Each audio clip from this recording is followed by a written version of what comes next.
Olá, tudo bem? Meu nome é Fernando, eu sou pastor na comunidade Batista Betel, em Francisco Beltrão, discípulo do apóstolo Horácio, apóstolo Ivo.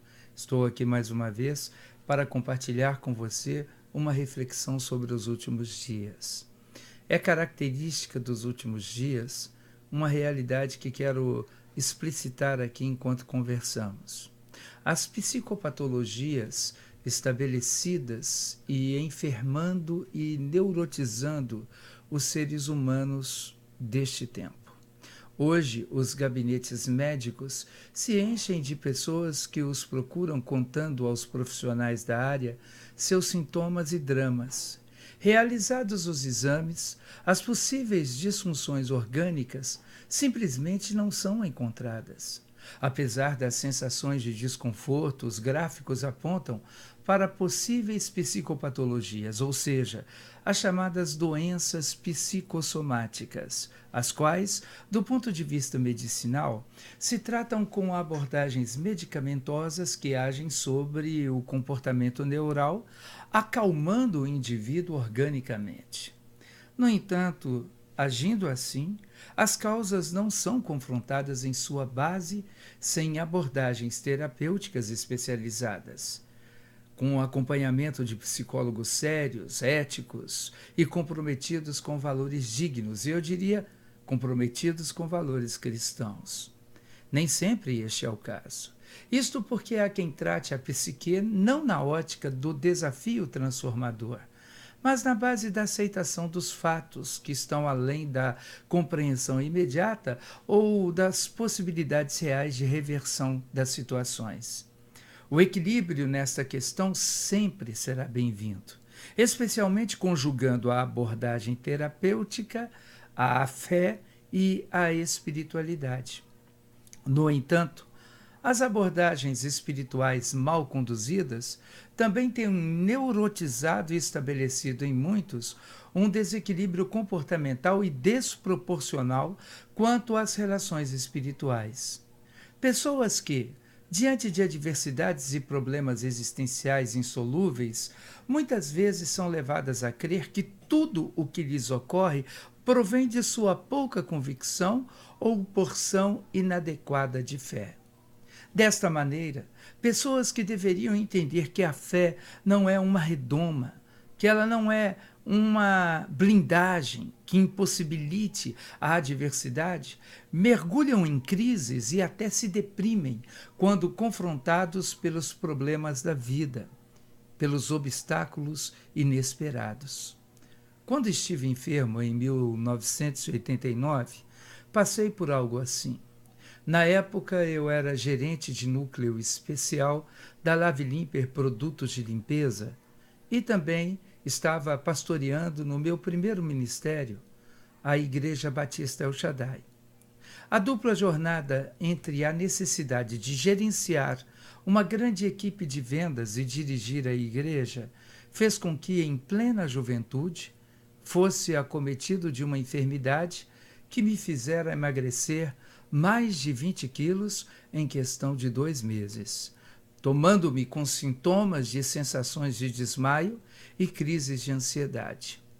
Isso me deixou com dificuldades por vários meses, e à procura de um diagnóstico eu percorria vários gabinetes médicos. Enquanto isso acontecia, um amigo me dizia que eu estava assim porque não tinha fé ou porque estava em pecado. Claro que isso não era verdade. Pecados que haviam estavam devidamente confessados e a fé jamais esteve ausente da minha postura de vida.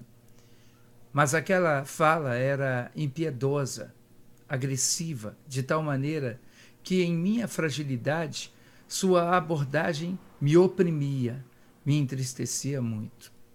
O tempo passou, eu descobri que estava portador de um processo de hipoglicemia ligado à ansiedade e ao estresse, e eu fui devidamente tratado e curado na sequência.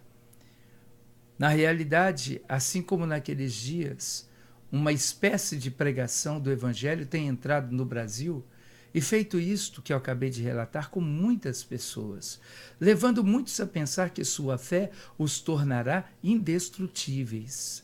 E em 1998, quando no Brasil começou a acontecer essa frenesi pelo discurso da prosperidade e do sucesso, eu disse a alguns amigos pastores que os gabinetes pastorais inseridos no terceiro milênio estariam cheios de pessoas que afirmariam uma, por assim dizer, decepção com Deus, uma vez que eles não teriam sido atendidos em todas as suas expectativas.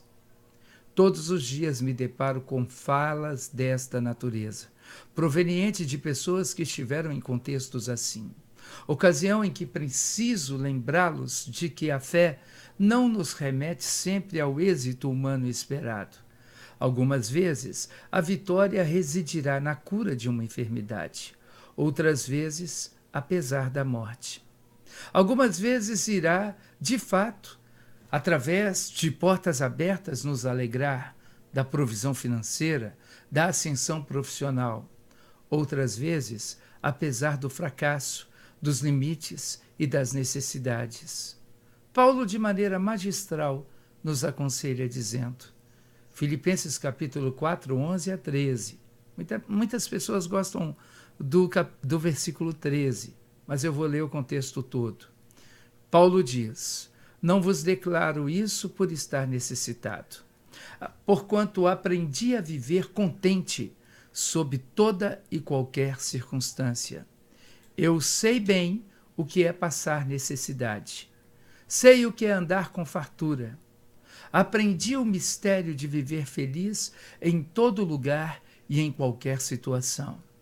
Esteja bem alimentado ou mesmo com fome, possuindo fartura ou passando privações. Tudo posso naquele que me fortalece.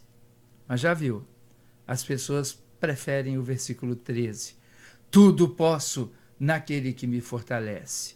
E esquecem o contexto de que é possível passar também por ambiguidades e adversidades e sentir Deus tão presente como se estivéssemos vencendo e tendo um voo de brigadeiro em nossas histórias.